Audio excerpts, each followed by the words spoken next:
Just to let you know, please refrain from texting, just as a friendly reminder, refrain from snacking or any of that sort of thing. So, for the sake of the things. So, Dr. Hill, you can offer your rebuttal.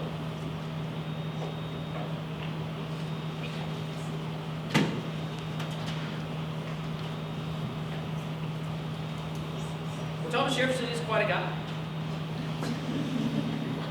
I will say that quote about the Tree of Liberty. He was talking about the French Revolution, and there certainly was plenty of blood spilled during the French Revolution. Jefferson truly, yes, he was the author of the Declaration of Independence. Declaration of Independence, which was the culmination of months of discussion among many leading figures from across the colonies. Jefferson did write it. The ideas expressed within this document are those which men from all the regions had put together. Jefferson was very eloquent, though, so it was important for him to write it. And yes, he did write the other declaration that Mr. Cranshaw spoke of. Now, these ideas of taxation, no taxation without representation, and appealing to the king, Jefferson is not the first person to think of these. These are old beliefs. These go back before the English Bill of Rights, in fact, before Parliament usurped the power of the king in the Glorious Revolution. According to the English Bill of Rights, the king cannot tax people, only Parliament can. And 13 colonies were royal colonies. They were colonies of the monarchy. They were colonies of the king.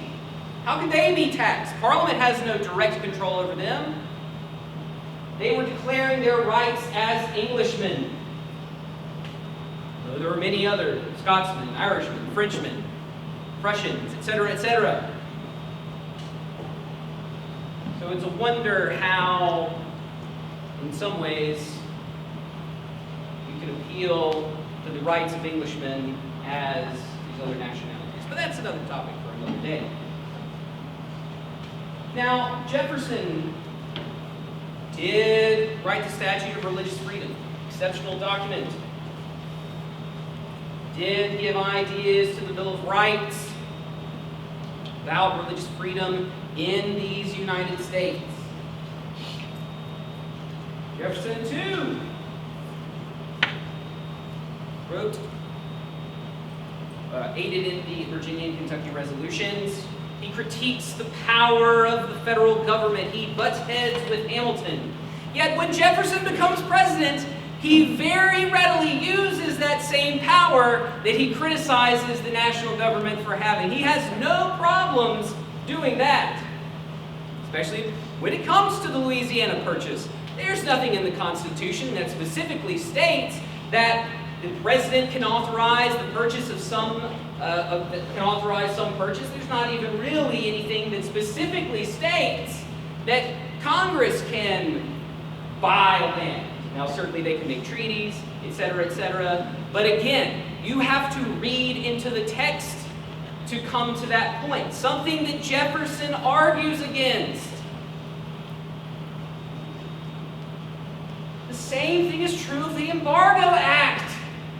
The Embargo Act is all about centralized federal power. And Jefferson says, yes, I will have me some of that.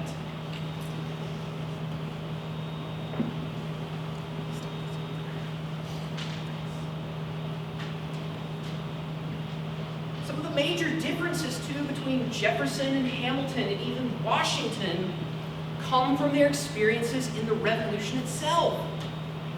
Washington, Hamilton, they're in the thick of things. They're fighting. They're here in the colonies. They are dealing with the day-to-day aspects of war. How do I feed 10,000 men for a week, let alone one day? How do I supply these people? While Jefferson is in Paris for the vast majority of the conflict, after he has written the Declaration, etc., he is the envoy to Paris, and yes, he is very responsible for helping to bring the French into the side of the United States and to the cause. But he doesn't see the realities that Washington sees. Washington sees what happens when there are factions, when there are political factions that are breaking apart the army. Factions that say, well, we care more about what's going on in New England rather than what's going on in Virginia, and we want to keep our soldiers and our material here in our region to protect our cities and to protect our colonies. Virginia can watch out for itself. South Carolina can watch out for itself. New York can watch out for itself. We need our men here. Our supplies here. Washington deals with this on a regular basis.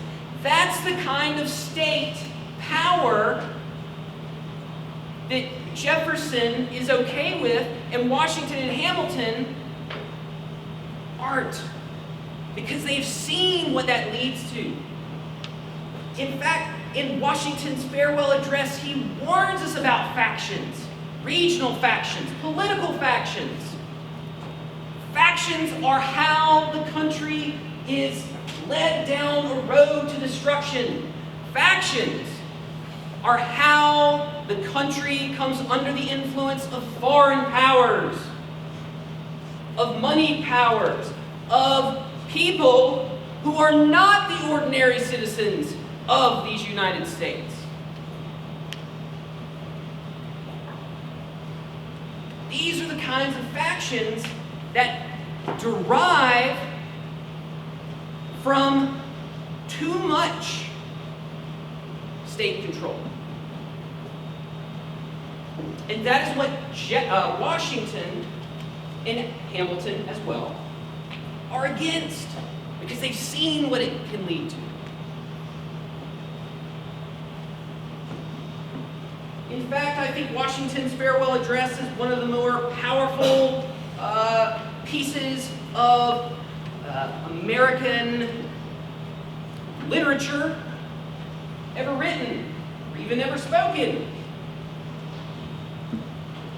Certainly, again, in his presidency, Thomas Jefferson avoids war with Britain, even though in the 1790s, as Secretary of State, he was perfectly happy to urge George Washington to go to war with Great Britain.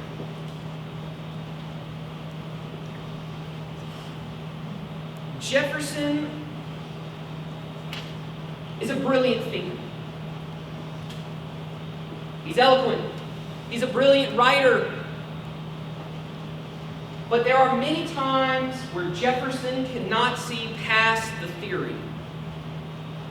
He fails to recognize what occurs on a day-to-day basis, what happens in local areas, what happens when things are put into practice. Washington, he sees it, he knows it, because he's been slow to speak, quick to think, not just about what is happening, but what could happen. And not just about what could happen, but what could happen times 5.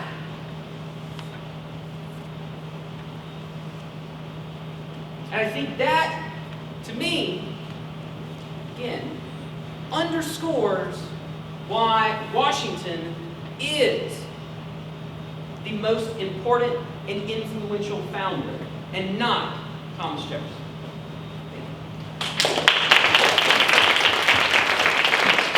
Mr. Cranshaw, you can offer to follow.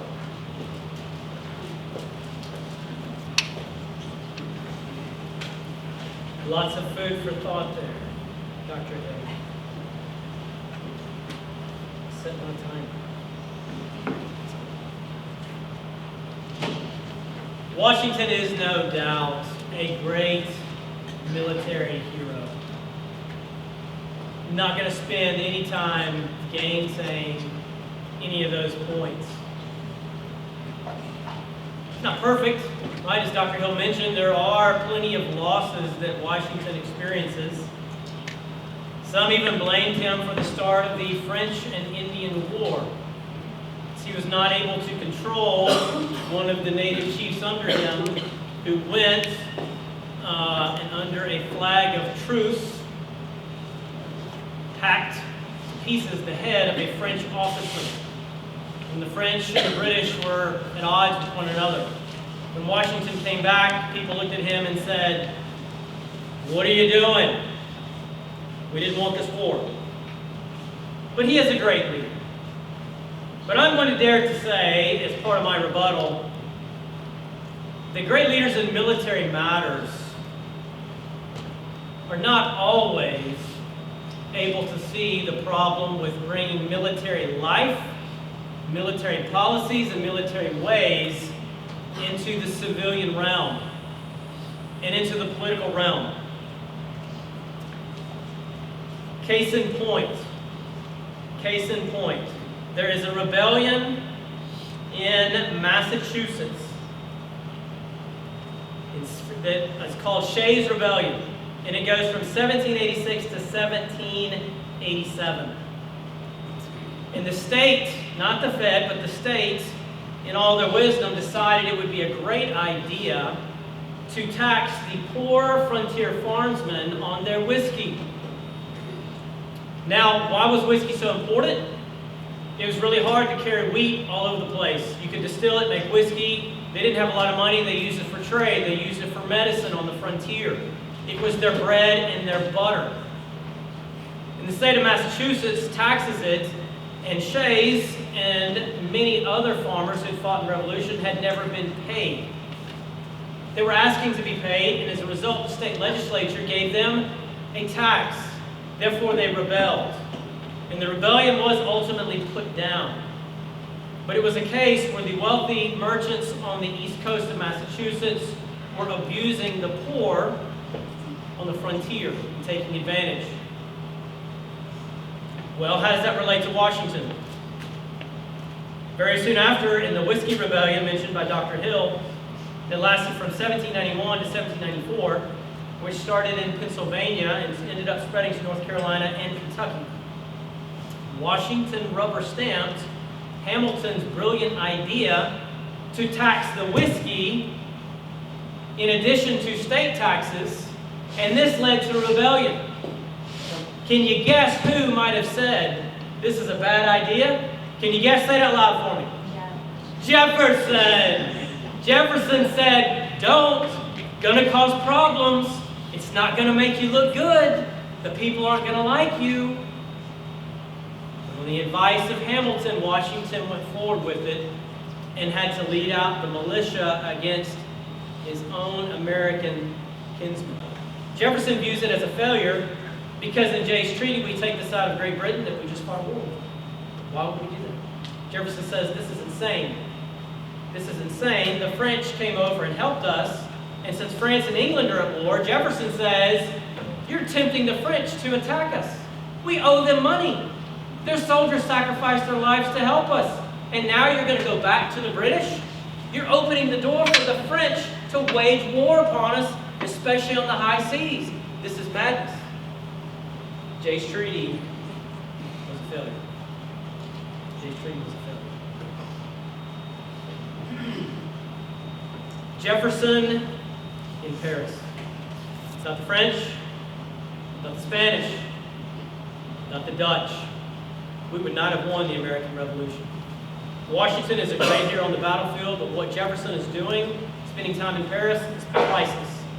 He most certainly helps us win the war, and he has a vision to bring the French into and continue helping us with the conflict.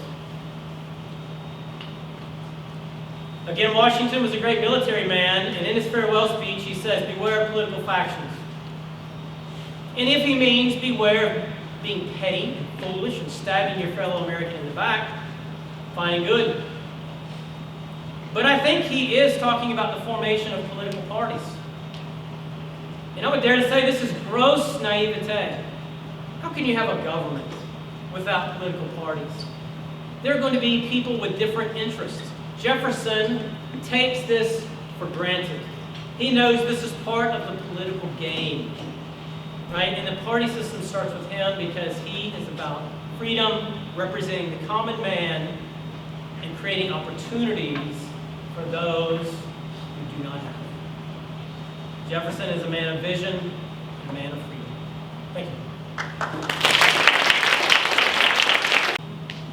During his presidency, Thomas Jefferson appears to go against his own proposed values, especially concerning his stance with the Constitution and individual states' rights. How can Jefferson be considered a good statesman if he did not even adhere to his own principles? Good question. I want to address that from the point that Dr. Hill brought up, that when he is president, he puts an embargo on the entire nation.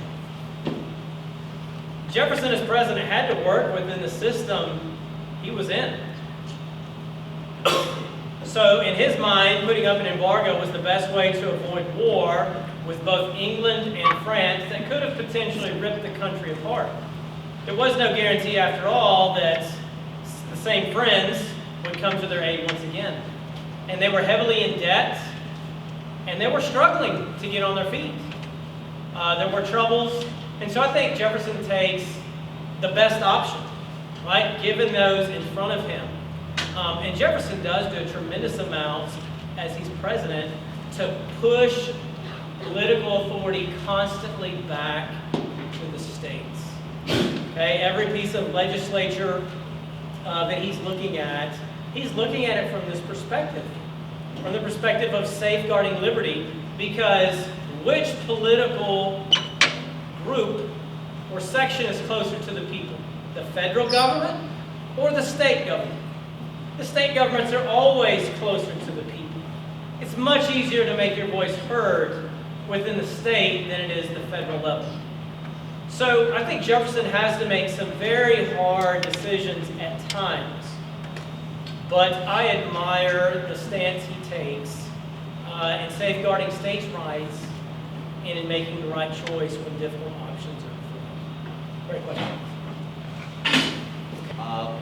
One argue that John Adams is the most influential founding father because he put Jefferson and Washington into their positions of power that allowed them to be as influential as they were in the first place. How do you respond to that?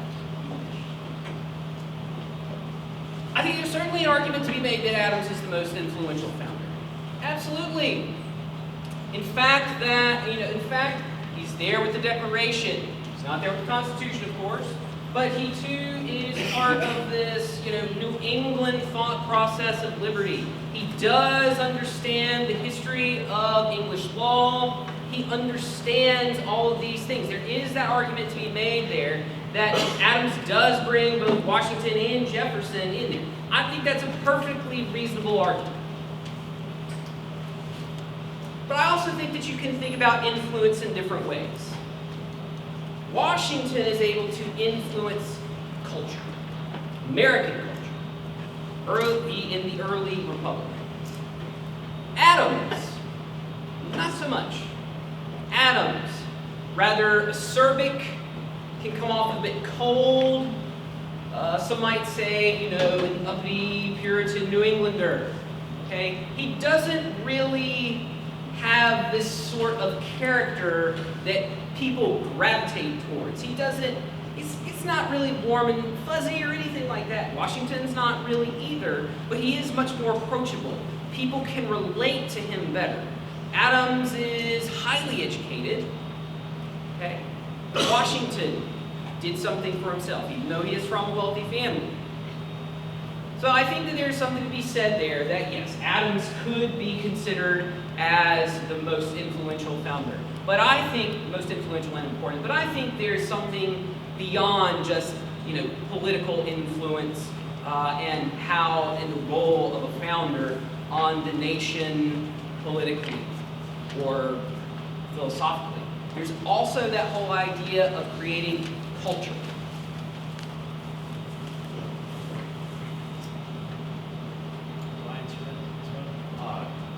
Yes, go for it.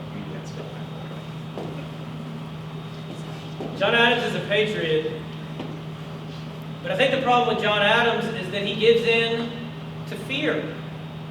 He prizes security over freedom, and he goes all in for massive amounts of power for the federal government to the detriment of the states. Right? You're thinking, you've already said this, Mr. Frank.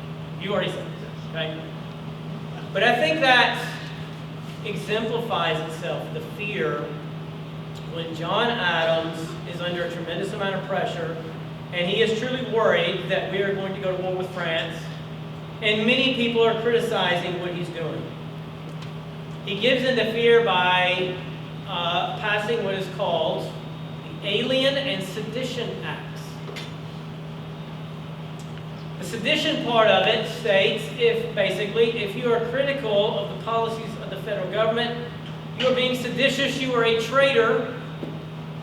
And Adams put a number of people in jail simply for criticizing his policies in print. A gross violation of the ancient tradition of habeas corpus that comes from Britain from the days of Magna Carta, 1215 AD. He violates this. He also knows that the new immigrants coming to the United States are not Federalists, like he is.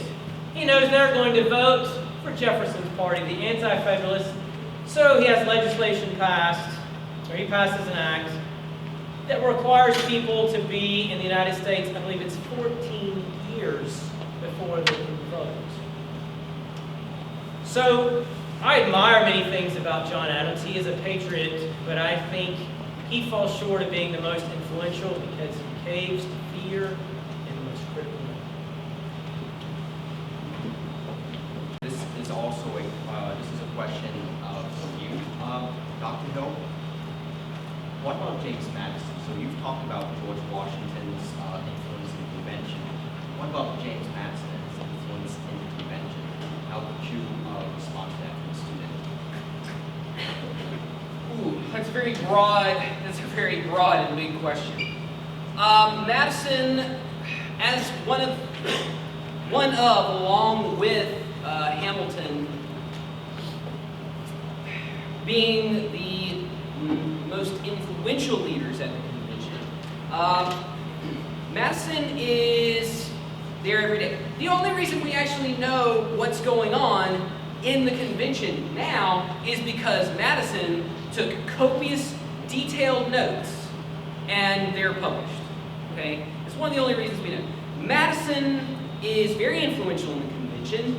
He is very willing to, strike bargains on things, make agreements. He doesn't originally think that there needs to be a Bill of Rights, but he eventually comes around to the idea. Madison is vital to the success of the Constitutional Convention, but so is Washington. Again, the man who is presiding over the convention, trying to bring a lot of different people together. And again, he is in constant communication with Madison about how to facilitate this thing, about how he needs to maybe talk to X, Y, or Z, maybe think about other types of ideas, that sort of thing. So again, Madison, there is a fine argument to be made for Madison being one of the most influential founder. But when it comes to the Constitutional Convention, Madison, he's up there, but Washington is up there too. They're doing not the same thing, but they're doing a lot of overlap at the convention. This is directed at you, Mr. Cranshaw. So how can you explain, according to what the student asked, can Thomas Jefferson be trusted because he often contradicts himself in his letters and his public speaking?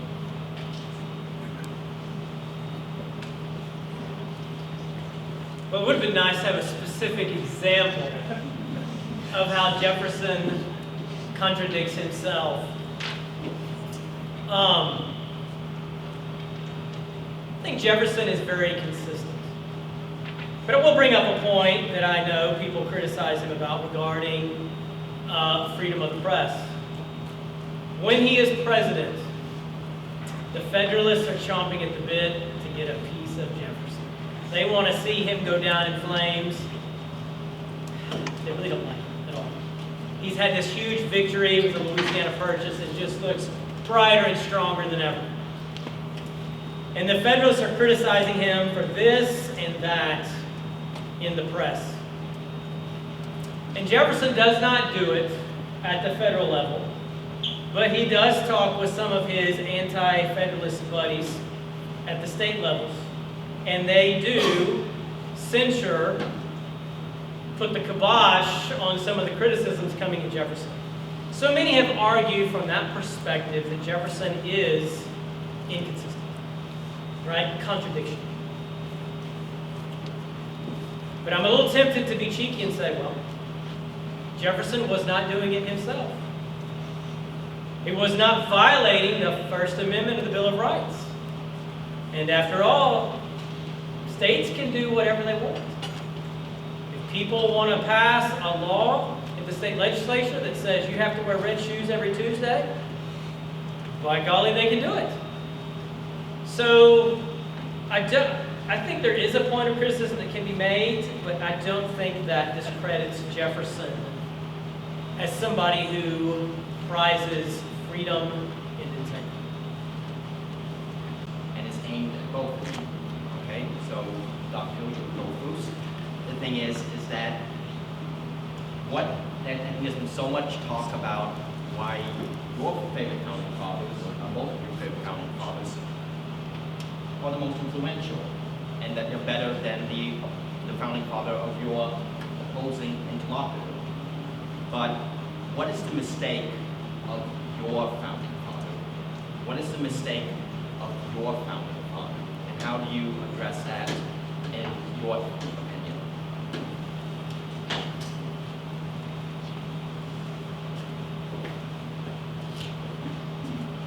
Mistake of Washington. I think there's a very glaring and obvious mistake, and that comes down to the issue of slavery. Most glaring issue, fundamentally, how can you be someone who supports the Declaration of Independence and the ideas held therein while also holding other humans in bondage? I think that is probably the most blatant and obvious sort of issue when it comes to Washington. You could also possibly say maybe he was a little too interested early on in land speculation and possibly a little too interested in his own legacy. Okay? But that's a criticism, and if you choose that with legacy and land speculation and sort of things, you can level that at just about any founder that lived. They were mostly very interested in their legacies. But I think that slavery is probably the biggest issue, and like I say, the most glaring one. I'm not sure how to address that otherwise. Really, it's it's the world and time period Washington grew up in, of course, but there are others, such as Benjamin Franklin, Quakers, etc., who did not hold similar beliefs. I will say that at the end of his life, Washington did, in his will, manumit his slaves. But I don't think that really makes up for that larger issue of holding them in bondage for the rest of that. So I think that's probably the biggest thing.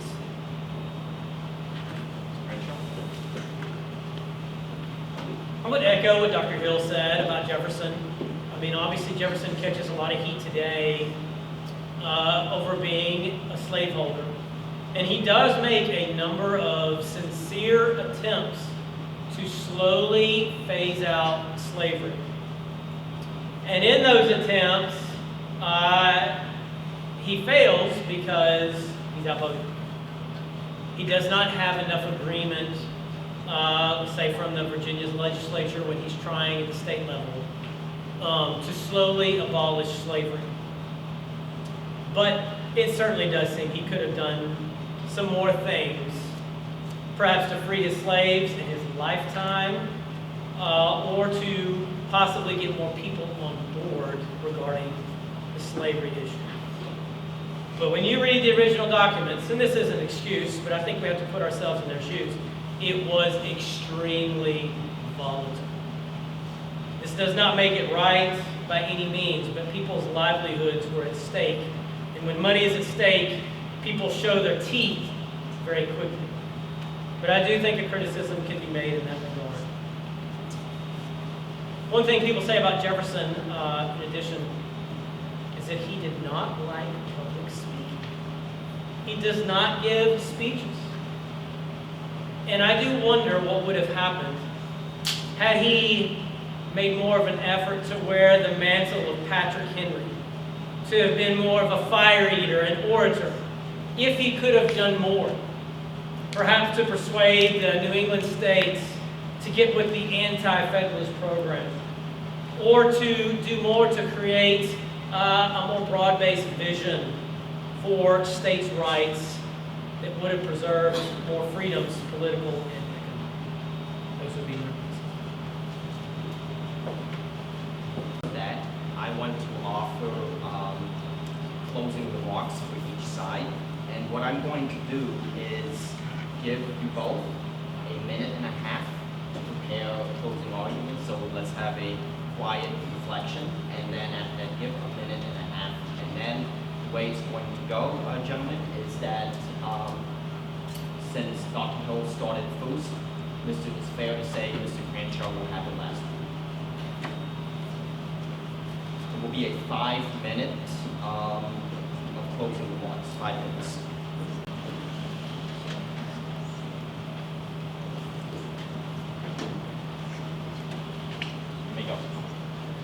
I think when it comes down to it, there are many arguments to be made for any number of founders. But I think that Washington stands out above the others just a bit. It is because of Washington that we have many of the precedents that we have now in the modern government. He set the precedent of giving an annual address to Congress. He set the precedent of only running and being president for 2 terms, although we now have a constitutional amendment that limits that to 2 terms.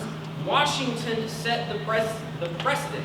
And it's not until FDR in 1940 that a president makes the conscious decision to run for more than 2 terms. Washington, to his peers and his contemporaries, he was a Republican man. He was compared to Cincinnatus. He was believed to hold the virtues of a true Roman citizen, the type of virtues that were good for the foundation of the Republic.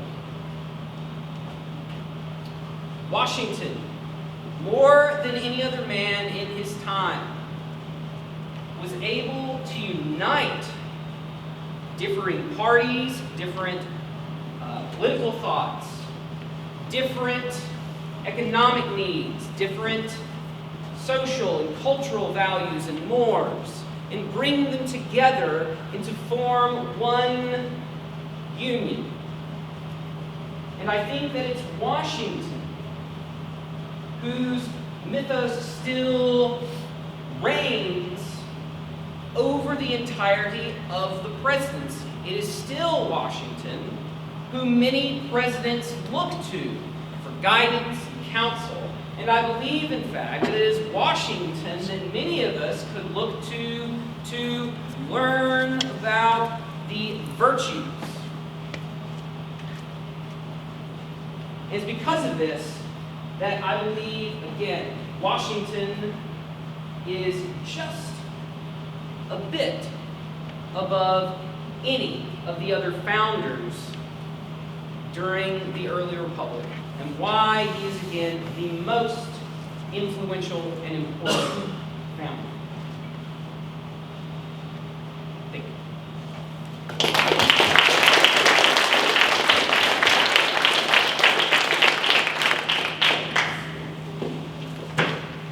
I have the privilege of teaching 2 classes here, Western Civ 1, Western Civ 2. Hurrah! And my students may want to tar and feather me in good revolutionary American fashion for this, but we always ask the question, what makes for a free, just, and prosperous society? Jefferson has the recipe. He has it figured out. And that is a bold thing to say, because some people spend all their lives searching for it. But Jefferson finds it. He was known to spend 16 hours a day studying in college. Might he have partied a little too much his first year? Yes. But then it was this. And he was an academic beast. He knew the history of Athens. He knew the history of Rome. He knew European history. And this allowed him to stand head and shoulder over so many others to see the importance of keeping government close to the people. He valued freedom over safety. He is known for saying, I prefer the problems that come with too much freedom as opposed to the problems that come with too little. Jefferson was not afraid to take risks. He was not interested in protecting people from making mistakes. He thought freedom was worth it. It was worth being courageous. It was worth making sacrifices. Jefferson is also a free trade guy. He criticizes the British for cutting off trade for the colonies. He says, you're strangling us financially. This is unjust. And Jefferson saw that a free society, a just society, a prosperous society must be able to engage in free trade and free commerce. Jefferson also highly values education. As I said earlier, on his tombstone, he wanted it known. He wanted it remembered that he founded the University of Virginia, because he also clearly saw that without knowledge, you could not have a free society. You could not create opportunities for those who were enslaved, for those who were poor, for those who were destitute. You must have knowledge. And Jefferson also pursued, in Virginia, a system of public education. He thought education should not simply be for the elite, for the wealthy, but for the common man, that they may create a society unlike anything else known in history. And Jefferson was successful in this endeavor. Thank you.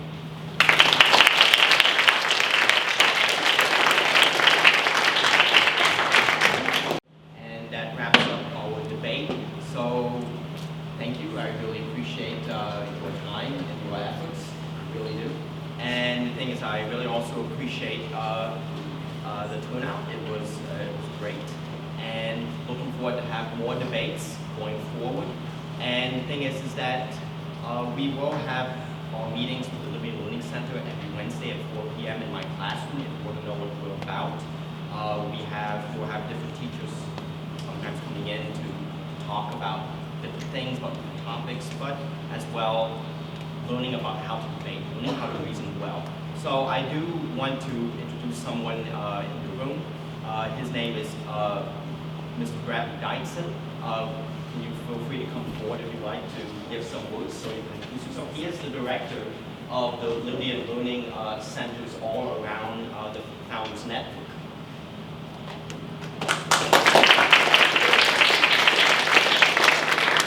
I'll keep this brief. I'm still recovering from a cold, so I don't have much voice. My name is Brad Dietzen. I serve as Director of Moral and Civic Education for Responsive Ed, and I'm the Executive Director of the Liberty and Learning Fellowship. It's a program we started down at Founders Louisville about, now it's 6 years ago when I submitted my first proposal for this. But our whole purpose behind this was to foster an environment where students can have open debates, discussions, delve deeper than what they're doing in class, but then also get engaged locally, right? I love when that was talked about, Jefferson, bringing it back to the people, right? We have future leaders, participants in our democracy that we want to, have well-informed and involved, as they get, some of these students, they're going to be voting pretty soon. And so we love the opportunity. We're not here to stand by any political party or any specific candidate, to equip students with the means to articulate what they stand for, why they stand for that, make their voice heard so that they can be the next leaders in society. So I'm excited for what's being built here at Corinth. I'm looking forward to more of these events. We also have these events over at Louisville each year in December. I know a handful of students came to Mr. Montero back in December to go to the Bill of Rights Colloquium. That's every year at the Bill of Rights Institute. We're also building out a program in Flower Mound, and we're hoping to get this ultimately across all of Founders brand as we move forward, right? Something we care about is fostering students who can help be the next citizens to promote a prosperous and free society. So I thank you so much for coming out here. I was so excited Mr. Montero invited me to come and view this. I'm excited to see what you guys are doing here. And so thank you so much for your time. So I'm going to pass it back on over.